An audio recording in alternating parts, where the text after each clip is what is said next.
말씀은 골로새서 3장 우리 15절 말씀 우리 한 절만 우리 합독하도록 하겠습니다.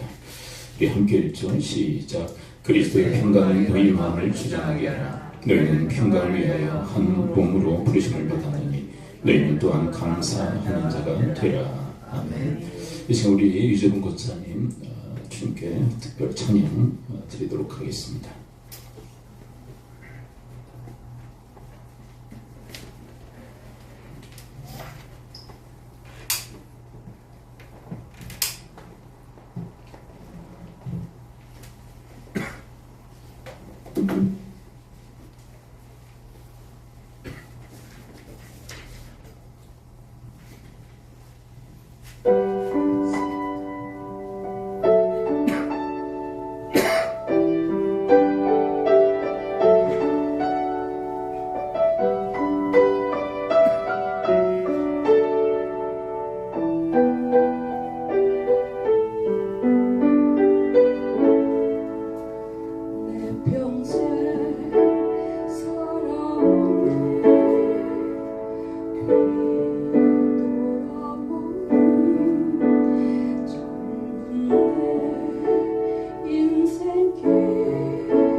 주님 앞에 예배를 하고 있는데요. 오늘 본문의 시작은 그리스도의 평강으로부터 시작되어집니다. 너희 마음을 주장하게 하라, 너희 마음을 다스리게 하라는 그런 말씀이죠. 근데 이것이 인력으로 되지 않는다는 것을 우리는 너무 잘 알고 있습니다. 마음 먹는다고 그리스도의 평강이 우리 마음속에 깃드는 것은 아니라는 사실을 너무 잘 알고 있죠. 우리가 사모한다고 되어지는 문제도 사실은 아니에요. 그렇다면 오늘 본문에서는 이 그리스도의 평강이 마음 주장케 하기 위해서는 어떻게 해야 될까? 자, 3장 15절. 자, 그런 질문을 가지고 우리 한번 다시 읽어보도록 합니다. 15절 다시 읽죠. 시작. 그리스도의 평강이 너희 마음을 주장하게 하라. 너희는 평강을 위하여 한 몸으로 부르심을 받았느니 너희는 또한 감사하는 자가 되라. 이 본문에는 아주 중요한 평강의 방편이 기록되어서 있죠. 자, 여러분들이 눈을 한번 찾아본다면 그게 뭘까요? 그렇죠. 감사하는 자가 되라. 감사하는 자가 될 때 평강이 있을 수 있다. 근데 이 바울 서신에 이런 유사한 말씀을 여러분들은 기억하실 것입니다. 어디에 이런 유사한 말씀이 있죠? 바로 빌립보서 4장 6절과 7절이죠. 한 묶음으로 함께 한번 읽어볼까요? 유사성 있는 말씀입니다. 6절 7절 함께 읽죠. 시작. 아무것도 염려하지 말고 다만 모든 일에 기도와 간구로 너희 구할 것을 감사함으로 하나님께 하라. 그래야만 모든 지각에 뛰어난 하나님의 평강이 그리스도 예수 안에서 너희 마음과 생각을 지키시리라. 이 6절 7절에 보면 기도와 감사가 강조되어지고 있죠. 너희들은 염려하지 마. 염려 대신에 기도해. 기도하면서 감사할 것을 우리한테 요청합니다. 기도와 감사가 너희 안에 하나님의 평강을 깃들게 할 것이라고.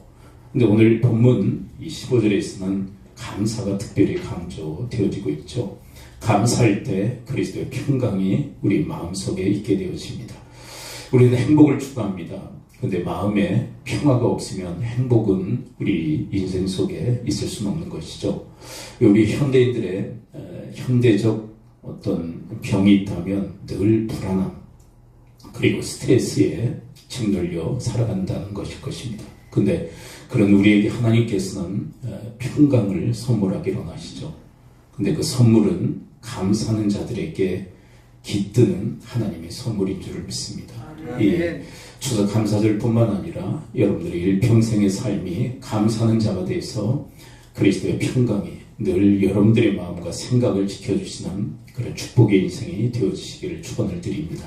자, 그런데 오늘 3장 15절을 보면 이 평강과 좀 중요한 그런 내용이 중반에 기록되어 있음을 확인하게 되는데요. 이 평강의 부르심, 근데 어떤 부르심인지 우리 한번 15절을 한번 다시 한번 읽어볼까요? 15절 다시 읽어요. 시작. 그리스도의 너희 마음을 주장하게 하라. 너희는 평강을 위하여 몸으로 부르심을 받았느니 너희는 또한 감사하는 자가 되라. 여러분 중반에 보면 그리스도의 평강이 전반부에, 후반부에는 감사하는 자. 근데 중반부에 어떤 내용이 기록되어 있습니까? 평강을 위하여 우리가 한 몸으로 부르심을 받았다고. 근데 이 한 몸은 무엇을 의미하죠?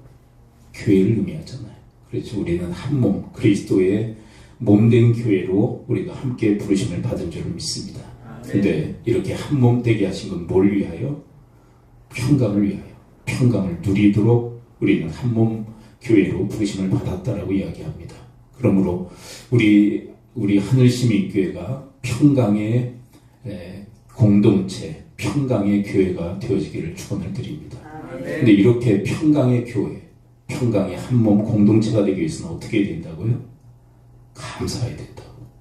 여러분, 우리 재단이, 우리 하나님의 이 교회가 감사로 충만한 그런 재단이 되어지기를 축원을 드립니다. 근데 그거는 다른 사람들로부터 출발하는 것이 아니라 나로부터 감사가 출발해야 돼요.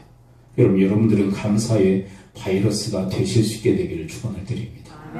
여러분, 이스라엘 민족사에 아주 뼈아픈 사건이 민수기 13장, 14장에 기록되어 있잖아요. 네, 10명의 각 지파의 두령들, 지도자들이죠. 근데 그들부터 원망하고 불평해. 그러니까 이스라엘 민족 전체가 원망과 불평의 늪에 빠진 모습을 확인하게 되어집니다. 여러분, 지도자들부터 감사하셔야 돼요. 여호수아 칼렙은 감사잖아요.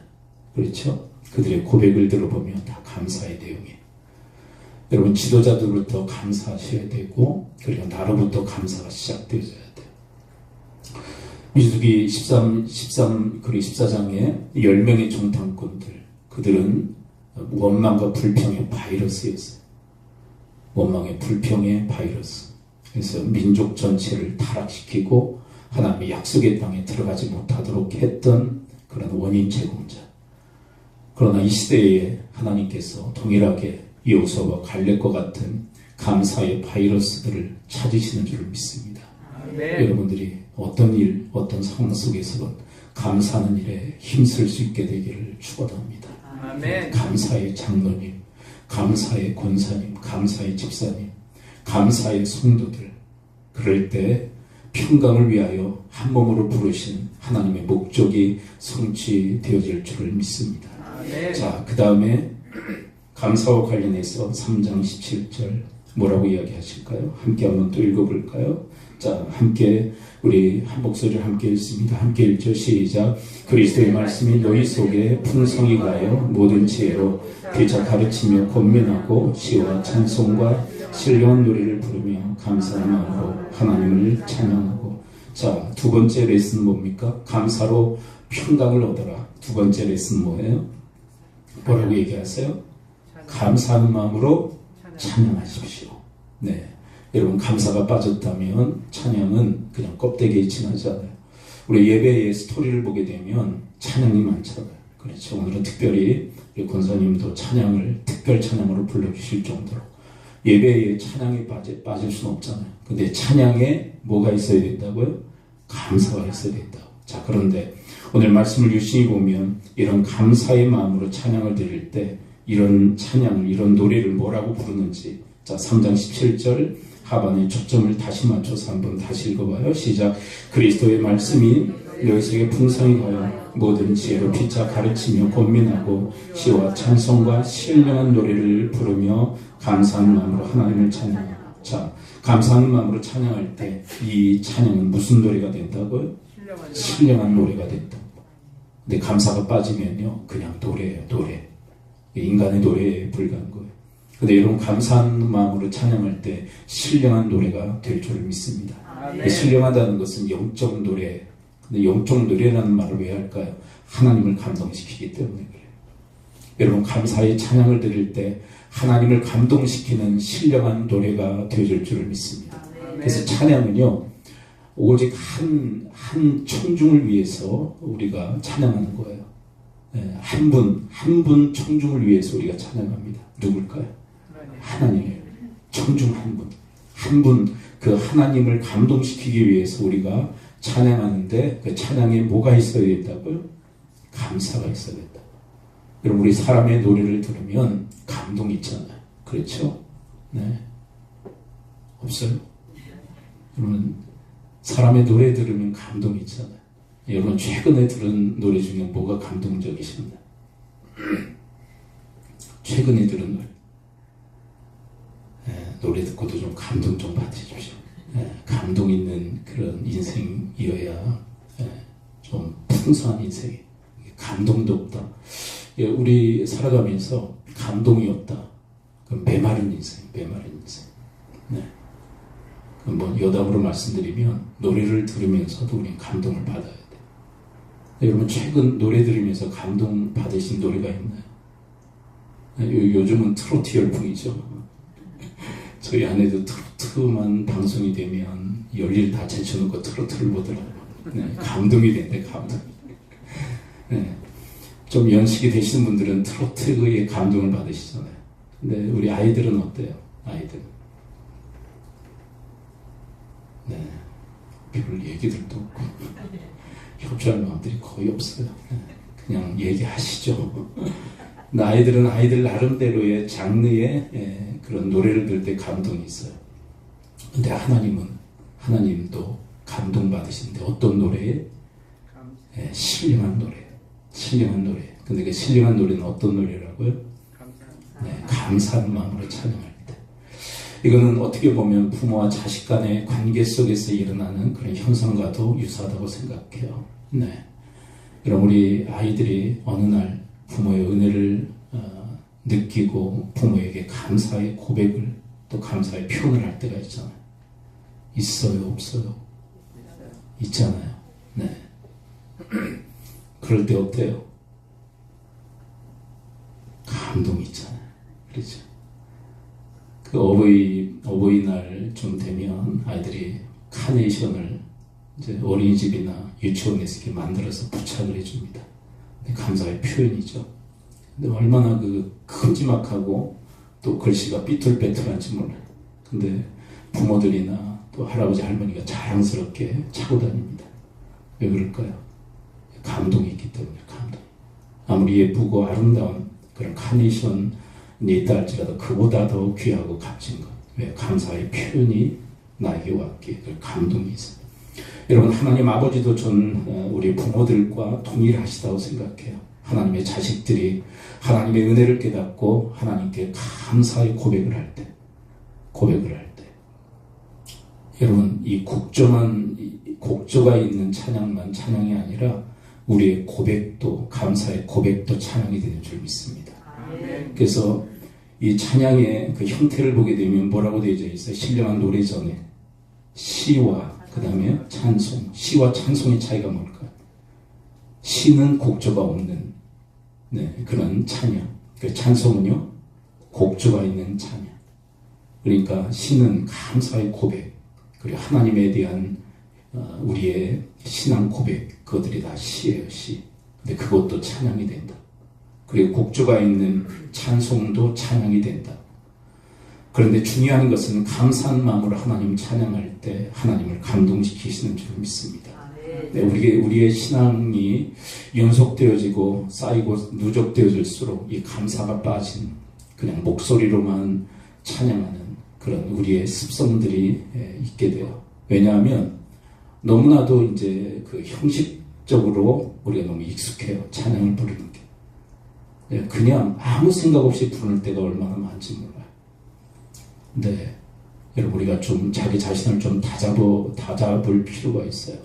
가사의 내용이 뭔지 여러분들이 주의하면서 찬양할 수 있게 되기를 바랍니다. 아멘. 그래서 어떤 내용을 가지고 지금 찬양하고 있는지. 왜? 형식주의에 우리는 자꾸 빠지기 때문에. 자, 그런데 이렇게 감사하는 마음으로 찬양할 뿐만 아니라, 자, 이렇게 감사하면 어떤 일이 일어날까요? 우리 3장 17절을 우리 한번 계속 주목해 보는데, 이렇게 감사하는 그런 마음을 가지고 살아갈 때 우리 인생 속에 또 어떤 일이 일어날까? 자, 17절 상반을 함께 읽어봐요. 상반 시작. 그리스도의 말씀이 너희 속에 풍성히 거하여 모든 지혜로 피차 가르치며 겁니다.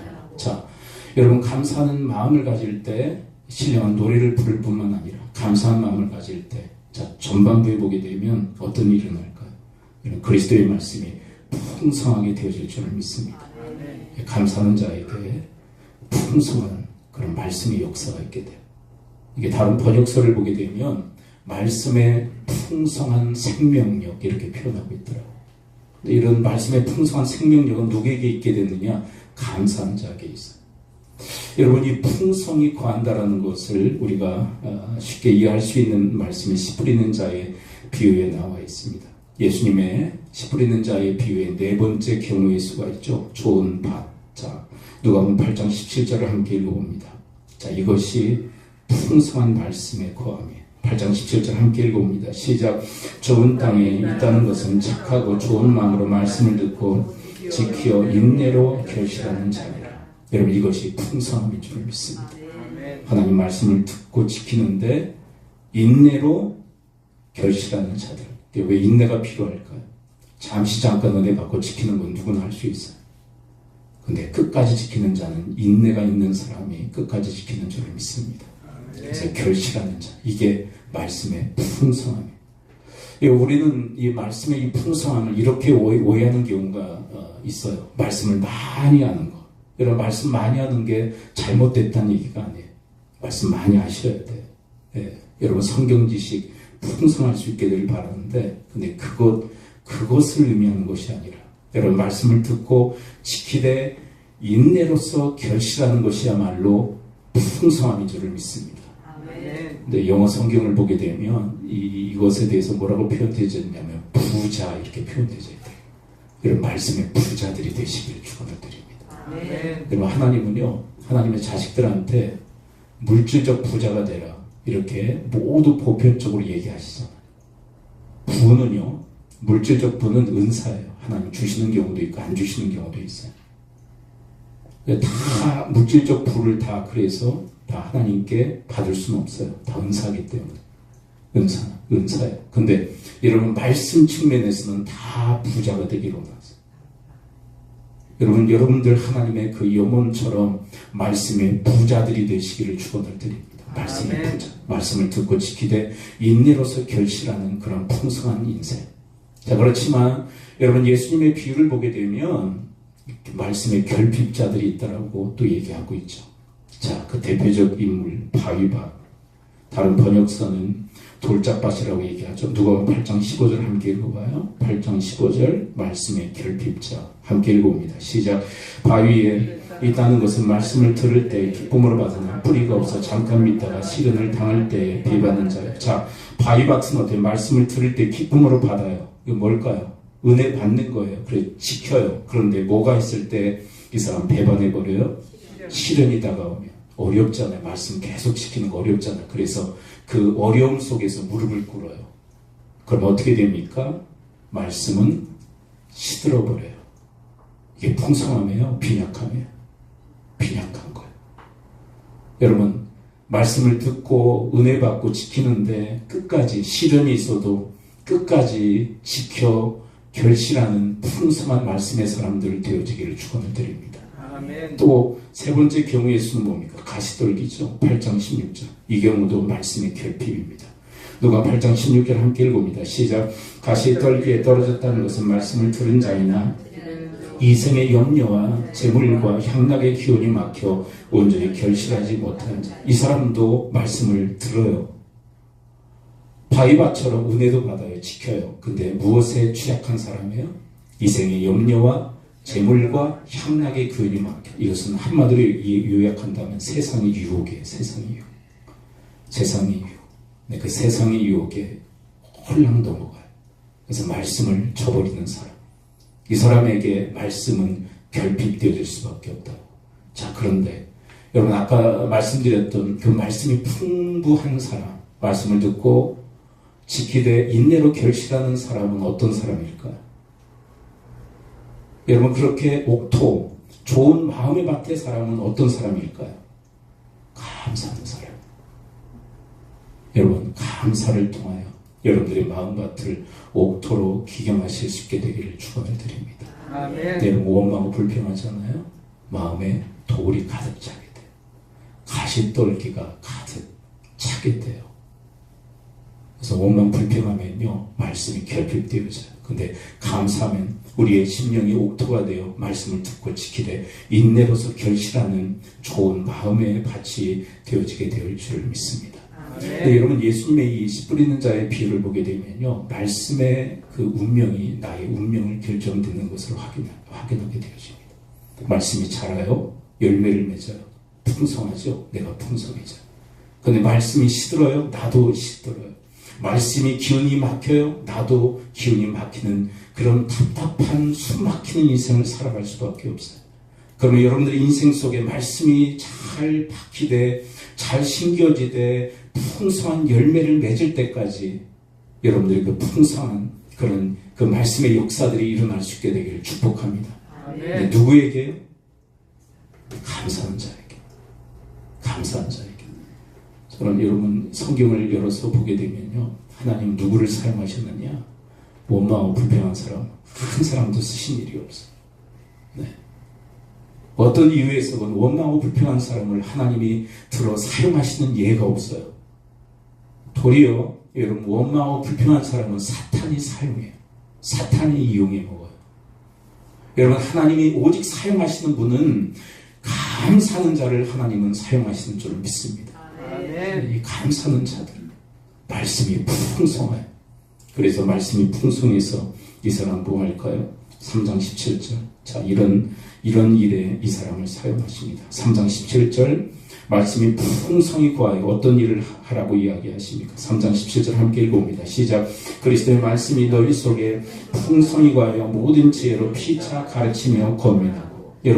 여러분들만 하나님 말씀을 간절히 받고 풍성한 열매를 결실을 하는 그런 인생이 되는 것으로 끝나지 말고 다른 사람에게도 이 생명의 진리의 말씀을 힘써 전하는 그런 가르치고 권면하는 자들이 되시기를 축원을 드립니다. 자, 이렇게 여러분들에게 제안하고 싶어요. 감사해서 이 사명 감당할 수 있게 되기를 축원합니다. 아멘. 감사할 때 말씀이 풍성히 구하고 감사하는 자가 가르치고 권면하라는 이 주님의 명령을 이 사명을 감당할 수 있어요. 저는 늘 우리 한국 교회와 또 교회의 그 역사에 대해서 많은 염려가 있어요. 뭐냐면 어떤 염려냐면 우리 당대로 끝나지 않을까? 우리 당대로 끝나지 않을까? 이 신앙이. 왜 그러느냐? 전하는 자가 없기에, 가르치는 자가 없기에, 또 권면하는 자들이 없기에. 여러분, 교회는요, 어떻게 보면 고아원 같다라는 그런 생각을 떨쳐버릴 수가 없어요. 고아원. 이게 뭐냐면 자식들을 다 낳아서 고아원에 맡기듯이, 키우는 거 힘드니까 고아원에 다 맡기듯이. 요즘은요, 부모가 죽어서 고아원에 맡기는 케이스가 거의 없어요. 부모가 다 있어요. 고아원이라고 얘기하지 않죠, 요즘은. 근데 쉽게 이해를 돕기 위해서. 그리고 왜 부모가 있는데도 왜 아이들을 고아원에 맡길까요?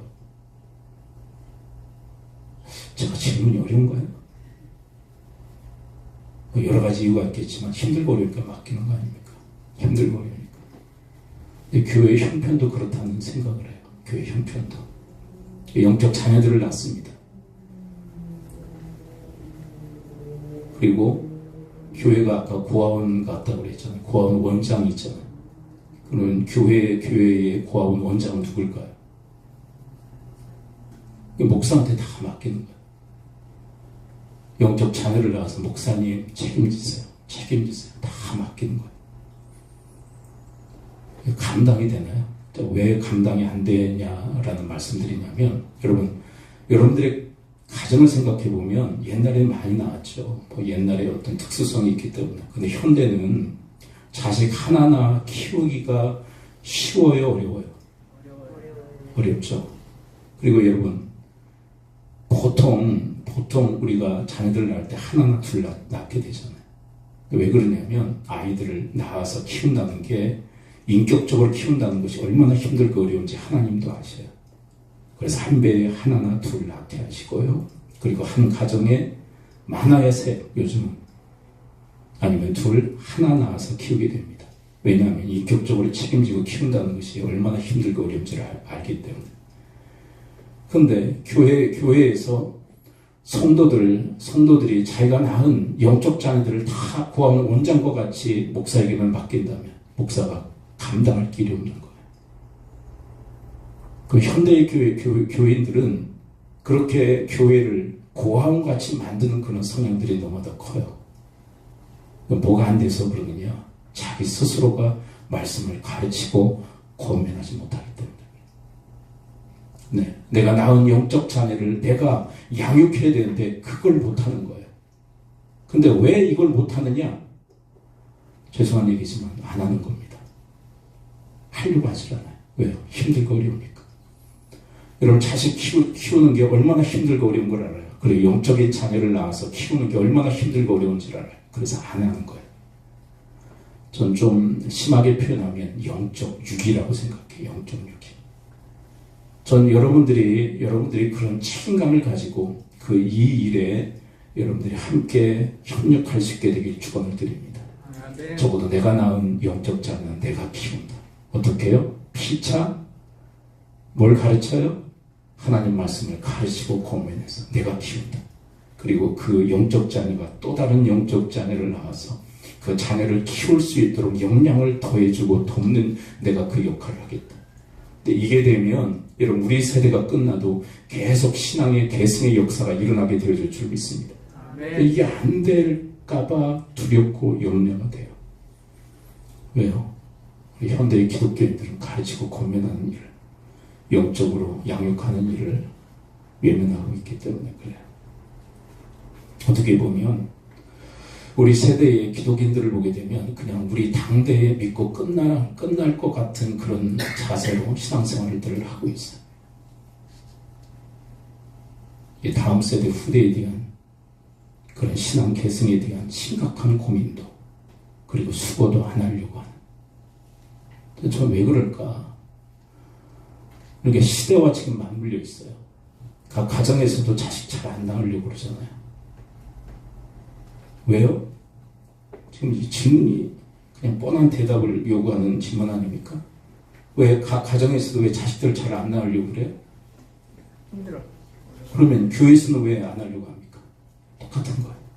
힘들고 어려운 건 안 하려고 그래요. 교회에서도 가정에서도 다 이런 그런 방향으로 이런 성향으로 다 빠져 있어요. 그러나 여러분 우리 감사하는 마음으로 하나님을 찬양할 뿐만 아니라 감사하는 마음으로 피차 가르치고 권면하라는 이것은 양육하라는 의미 아니에요. 그냥 단순히 그냥 티칭하라 그런 의미가 아니라 그냥 막 충고해라 그런 의미가 아니라 양육자로 서라는 얘기 아니에요. 왜요?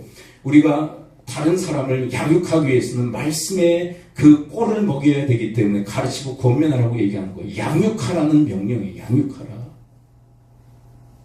힘들고 어렵죠. 그러나 여러분 자식들을 키우면서 보람이 있듯이 여러분 영적 이 책임을 다할 때 하나님의 영적 보람을 우리 가운데 허락해 주실 줄 믿습니다. 아멘. 이거 하셔야 돼요. 왜요?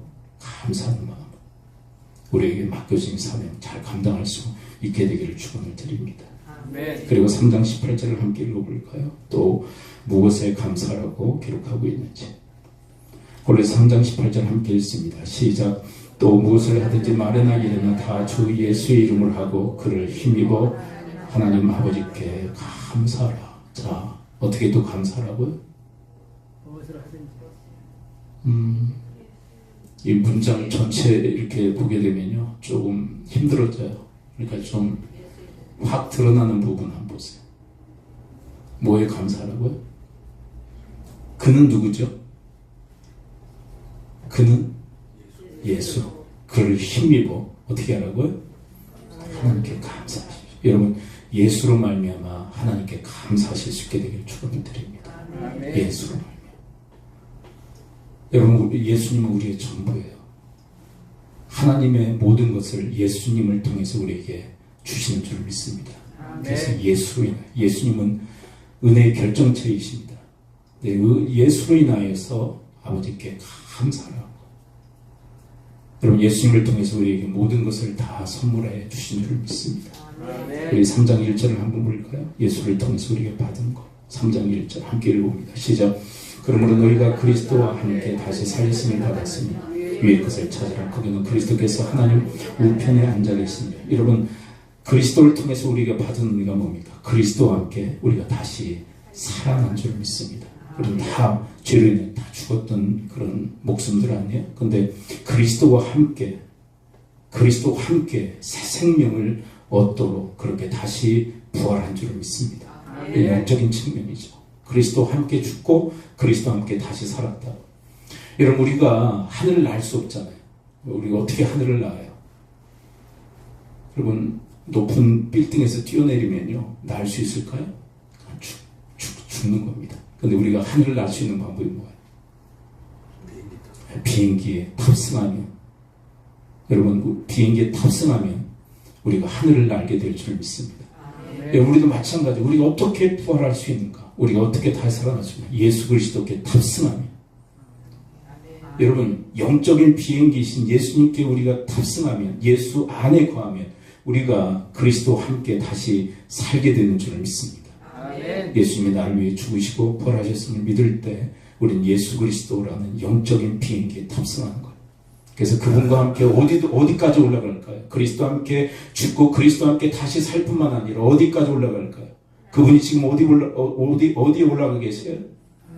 하나님 우편에. 근데 거기는 어디예요? 하늘이잖아요. 하늘. 천상. 그곳에 올라가신 것처럼 우리가 그리스도 예수 안에 탑승했기에 우리가 어디에 올라갈까요? 근데 이거는 이미 올라간 것이라고. 에베소서 2장 6절을 함께 읽어볼까? 2장 6절. 그래서 바울 서신, 이 골로새서를 쓴 바울 서신 에베소서 2장 6절에 이렇게 이야기하십니다. 함께 읽죠. 시작. 또 함께 일으키사 그리스도 예수 안에서 함께 하늘에 앉히실 것이니가 아니라 앉히셨다라고 얘기합니다. 과거형입니까? 미래형입니까? 과거형이에요. 여러분 예수 믿는 자, 그는 예수 믿는 순간 그리스도와 함께 다시 살아나 하늘에 앉히게 된 줄을 믿습니다.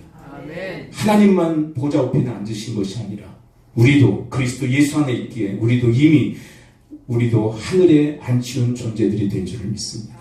예수 안에 있기 때문에 그래요.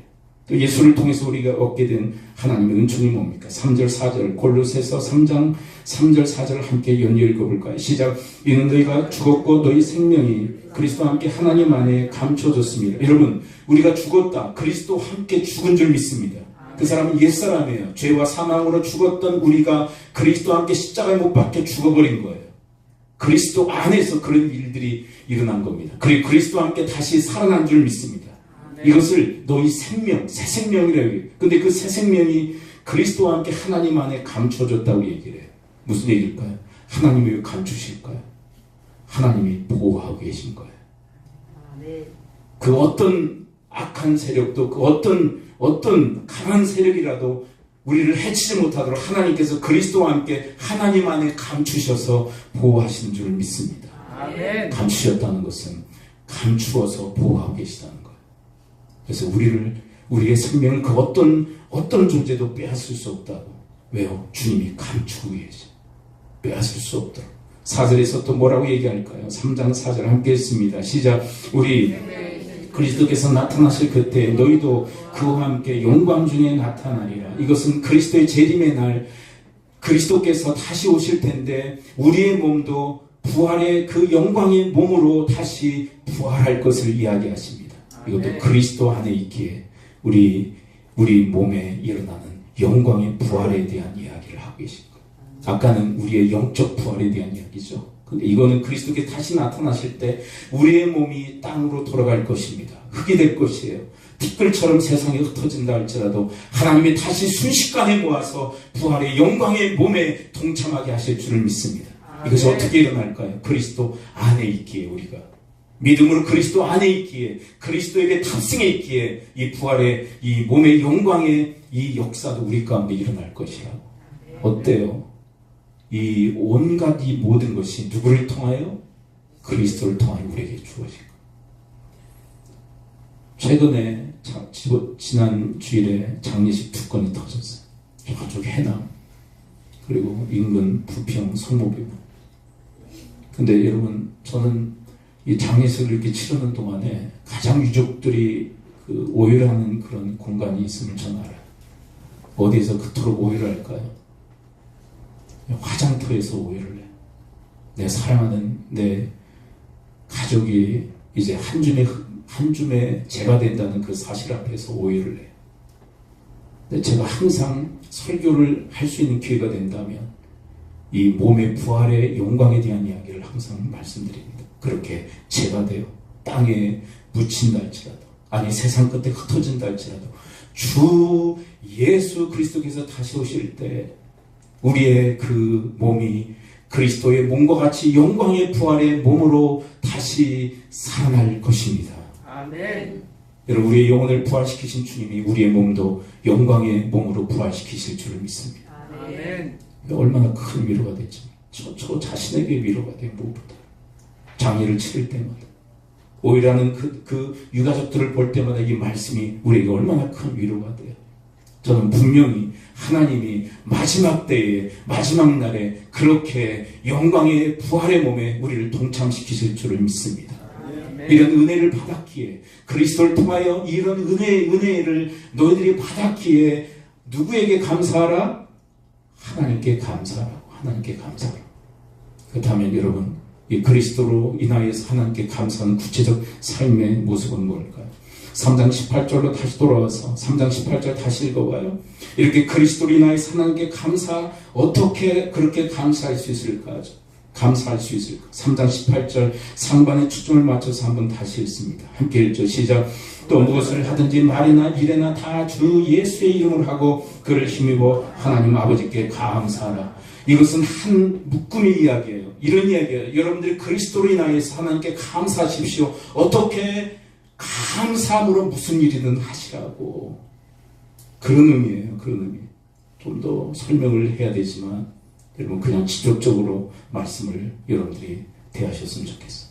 여러분 어떻게 그리스도로 인하여서 하나님께 감사할 수 있냐고요? 여러분 감사함으로, 그리스도로 인하여 하나님께 감사함으로 무슨 일이든 하실 수 있게 되기를 축원을 드립니다. 아멘. 무슨 일이든 뭘로 하라고요? 감사함으로. 그러면서 구체적 예의 두 가지를 들고 있죠. 그 무슨 일이라는 것은 이것과 이거라고. 두 가지 뭐예요? 무슨 일? 두 가지는 뭡니까? 말에나 일에나 감사함으로 하라고. 예수의 이름으로 하라는 것은 감사함으로, 예수 때문에 감사함으로 일이나 말이나 일을 하라고. 그렇다면 여러분 말로 감사하는 것은 뭘까요? 에베소서 5장 4절 함께 읽어볼까요? 이제 설교 마무리 단계에 들어갔습니다. 좀 더 힘내세요. 파이팅. 에베소 5장 4절 함께 있습니다. 시작. 누추함과 어리석은 말이나 희롱의 말이 마땅치 아니하니 오히려 감사하는 말을 하라. 여러분 누추한 더러운 말들, 추한 말들 입에 담지 마시기를 축원을 드립니다. 어리석은 미련한 말들 내뱉고 살지 마시기 바랍니다. 왜냐하면 여러분 말이 우리의 인생을 만들기 때문에 그래요. 말이 우리의 인생이에요. 말에 철로를 넣고 그 위를 내가 달리게 되는 거예요. 그러므로 더럽고 어리석은 말을 하면 내 인생이 그렇게 더럽고 어리석게 펼쳐질 수밖에 없는 거예요. 그 다음에 세 번째는 무슨 말 하지 말아라? 희롱, 더러운 농담 하지 말라는 거예요. 요즘 시대에는 3, 3, 5 모여가지고 아주 더러운 그런 농담들 얼마나 많이 하는지 몰라요. 음담 패설. 특별히 남자들 그런 모임은 가지도 말고 대꾸도 하지 말고 희덕거리면서. 왜 그러냐면 왜 이런 말에 대해서 금지하시냐면 왜 이런 음담 패설과 같은 이런 언어들을 왜 주님은 금하시냐면 그것이 우리의 인생을 만들기 때문에 말이 그 사람을 만들어. 그래서 이런 것들은 합당치 않기에 뭐 하라고, 무슨 말 하라고? 감사하는 말을 하실 수 있게 되기를 축원을 드립니다. 말에 나라는 것은 감사의 말을 하라고. 여러분 이것이 우리의 부르심인 줄을 믿습니다. 여러분 말끝마다 감사하시기를 축원합니다. 감사 장로, 감사 권사, 감사 집사, 감사 성도들이 되시기를 축원을 드립니다. 이 감사의 일로 평화를 누리도록 한 몸으로 부르심을 받았다는 것은 감사하도록 우리가 한 몸으로 부르심을 받았다는 말씀과 맥을 같이 하는 거예요. 네? 원망하고 불평할 일이 있어도 여러분 그걸 받고 하나님이 우리의 인생 속에 이것을 역전시켜 우리 나에게 복을 주실 줄, 그것을 역전의 명수이신 하나님께서 바꿔줄 줄 믿고 감사하시기를 축원합니다. 아멘. 쓸데없이 누추하고 어리석고 이런 음담 패설과 같은 그런 언어를 일삼아서는 안 된다. 그리고 여러분 일에나라는 것은 뭘까요? 일에나 감사하라. 말에나 일에나 감사하라. 그렇다면 일은 뭘까요? 저는 데살로니가전서 5장 18절 전서가 빠집니다. 5장 18절에 그 해답이 있다고 생각해요. 함께 읽어볼까요? 데살로니가전서 5장 18절 시작. 범사에 감사라. 이것이 그리스도 예수 안에서 너희를 향하신 하나님의 뜻이니라. 여러분 일에 감사한다는 것은 여러분 범사에 감사하는 일인 줄을 믿습니다. 아멘. 무슨 일에나 감사하라고. 그것은 범사에 감사해요. 여러분 범사라는 것은 일상 그냥 평범한 삶에도 감사할 뿐만 아니라 우리 인생 속에 있는 환난과 고난 속에서도 감사하라. 왜요? 여러분 하나님의 원리가 뭐냐면 은혜 주시고 감사를 요청하세요. 그렇다면 범사에 감사하라. 모든 일에 감사라는 것은 모든 일을 하나님께서 우리에게 은혜로 허락해 주신 줄을 믿습니다. 아멘. 은혜로 허락하신 것. 일상 은혜입니다. 아멘. 근데 우리는 이 말씀을 들을 때 맞아. 일상에 우리가 감사는 하는데 고난의 때는 감사 못하지. 근데 이거는 우리의 생각의 미스예요. 일상의 평범함 속에서 우리 감사하네. 여러분, 일상은 감사하는데 고난의 때 감사하지 못한다. 그게 아니에요. 고난의 때도 감사하지 못하지만 우리 일상의 때에 감사하지 않아요. 평범한 우리의 일상. 여러분, 매 주마다 교회를 왔다 갔다 하잖아요. 일상이잖아. 이게 어마어마한 하나님의 은혜인 줄 알기에 이 일상의 은혜에 감사하시길 축원을 드립니다. 아멘. 걸어다니는 것 은혜의 은혜. 아멘. 제가 지난 5일날 천안에 행사가 있어서 갔다가 아주 엎어져 버렸어. 여기 지금 상처나고 다 찢어지고 난리가 났었어. 근데 깨달은 게 뭔지 아세요? 일상을 잃었을 때 일상이 은혜인 걸 깨닫게. 여러분, 걸어다니는 게 은혜더라고요. 너 엎어질 줄 제가 어떻게 알았어? 같이 간 동료 목사님들이 하는데 놀랬어요. 막 놀래가지고. 네? 조금 과장해서 막 피가 막 철철 나고. 그러니까, 아니, 박 목사들인데 늙었네. 그래.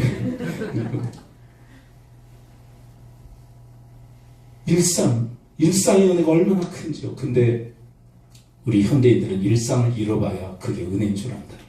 그러나 여러분, 일상을 잃어보고 은혜인 줄 아는 것이 아니라 일상이 은혜인 줄 알기에 그 일에 감사하실 수 있게 되기를 축원을 드립니다. 아멘. 그리고 고난도 하나님이 나를 사랑하셔서 은혜를 주신 줄 믿기에 감사하시길 축원을 드립니다. 아멘.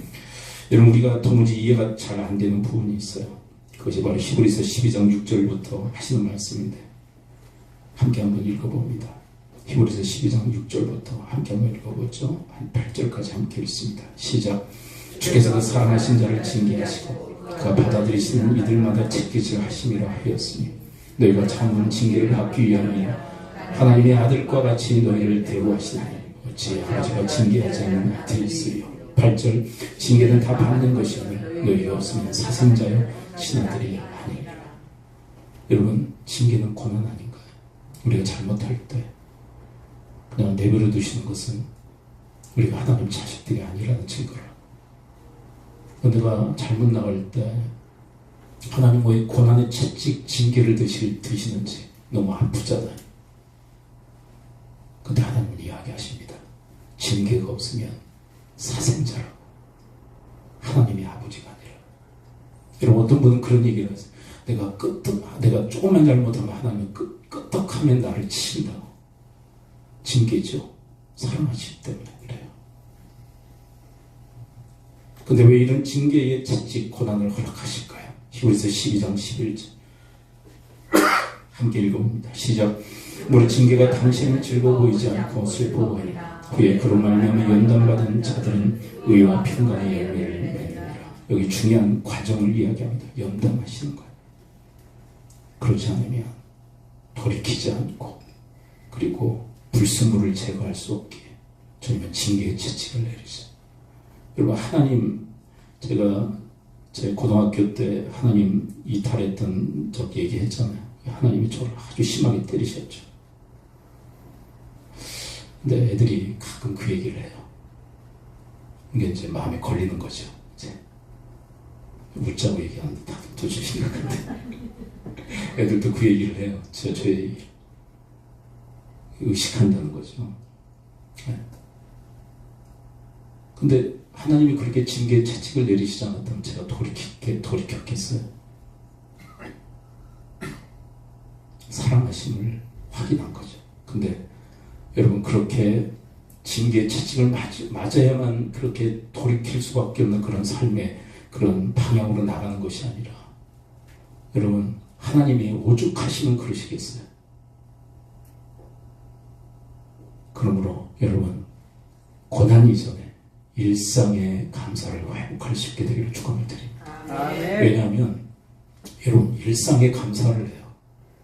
근데 하나님이 굳이 얘를 징계를 내려가지고 돌이키시려고 감사하는데, 근데 지금까지 드린 말씀 있잖아요. 말씀 감사해서 그렇게 살아가는데, 감사해서 그리스도의 평강이 임하고, 감사해서 하나님을 찬양하고, 감사해서 그리스도의 말씀이 풍성하여 피차 가르치고 권면하고, 감사해서 살아가는데, 일상의 은혜에 감사하는데 하나님이 징계의 그 고난의 채찍을 통해서 돌이키실 이유가 없잖아요. 그러므로 사랑하는 성도 여러분, 맞아요. 일상이 은혜이고 고난도 은혜인 거 압니다. 그런데 여러분들의 인생 속에 일상으로 주어진 그 삶의 여정 속에서 힘써 감사하심으로 저는 하나님 마음에 굳이 내가 고난의 이 징계의 채찍을 통하여 얘를 돌이킬 이유가 없다. 그래서 고난의 은혜를 내리실 이유가 없는 주님의 사람들 되어지기를 축원합니다. 아멘. 네. 기도하죠. 우리 시간 함께 기도할까요? 하나님, 저들 붙들어 주시사 감사하는 자가 되어 그리스도의 평강이 하나님을 신령한 노래로 찬양하는 자들, 그리고 그리스도의 말씀이 풍성하여 피차 지혜로 가르치고 권면하는 자들 되어지도록 하나님 인도해 달라고, 무슨 일이건 말이나 일이나 감사함으로 할 수 있도록 도와달라고 우리 합심 통성으로 주님 앞에 기도하며 나가도록 하겠습니다. 아버지 하나님, 저희들을 도와주시옵소서. 아버지 하나님, 저희들을 붙들어 주시옵소서. 감사하는 자가 되어 그리스도의 평강이 저들의 마음을 주장하게 하여 주옵시고, 아버지 하나님, 감사함으로 아버지, 저희들 그리스도의 말씀이 풍성하여 지혜로 피차 가르치고 권면하게 하여 주옵소서. 아버지 하나님, 감사함으로 무슨 일에든 말에나 일에나 감사함으로 주 예수 그리스도의 이름으로 행하는 자들 되어지도록 주여 도와주시옵소서. 아버지 하나님, 오늘 감사절 예배로 주님 앞에 올려드리며 감사하는 자가 되라 말씀 저희들이 듣습니다. 무엇보다도 일상의 은혜에 감사하는 자들이 되게 하옵소서. 아멘. 그래서 하나님 마음에 얘는 고난을 통해서, 징계를 통해서 굳이 돌이킬 이유가 없어 라고 인정받는 감사의 사람들 되어지도록 주여 저희들을 붙들어 주옵소서. 아멘. 예수 그리스도의 이름으로 기도합나이다. 아멘.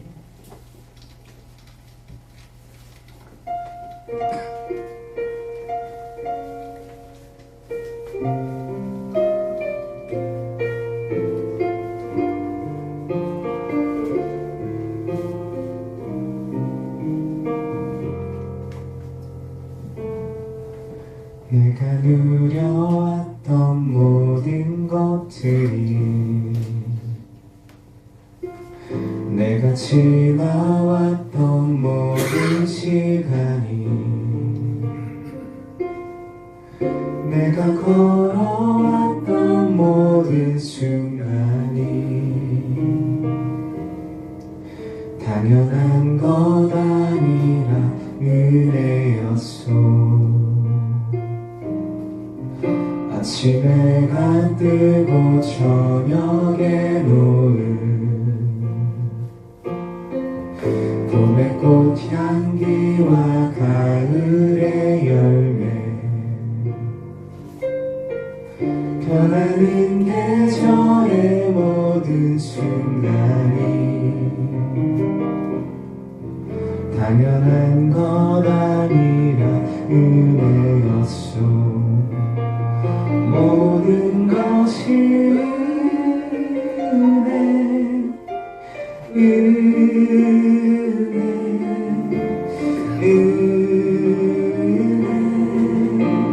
한없는 은혜. 내 삶에 당연한 것 하나도 없었던 것을, 모든 것이 은혜였소.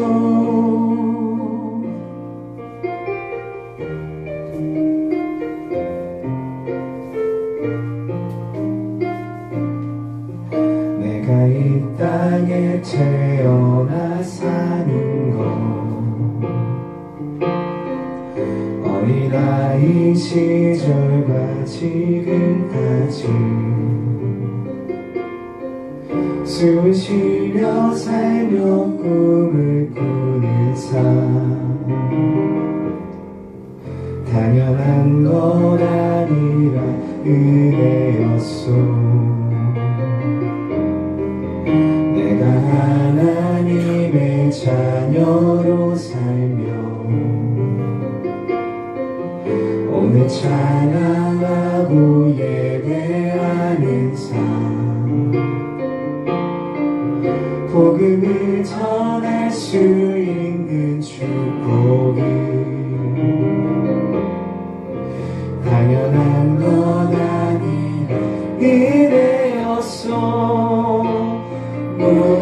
것이 은혜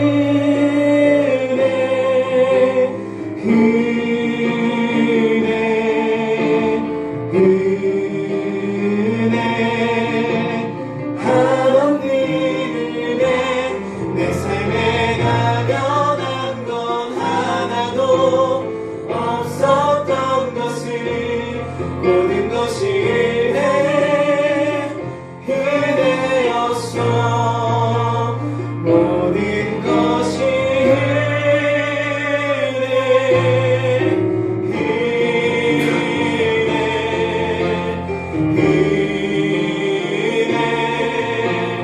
하나님 은혜 내 삶에 나련한 건 하나도 없었던 것을 모든 것이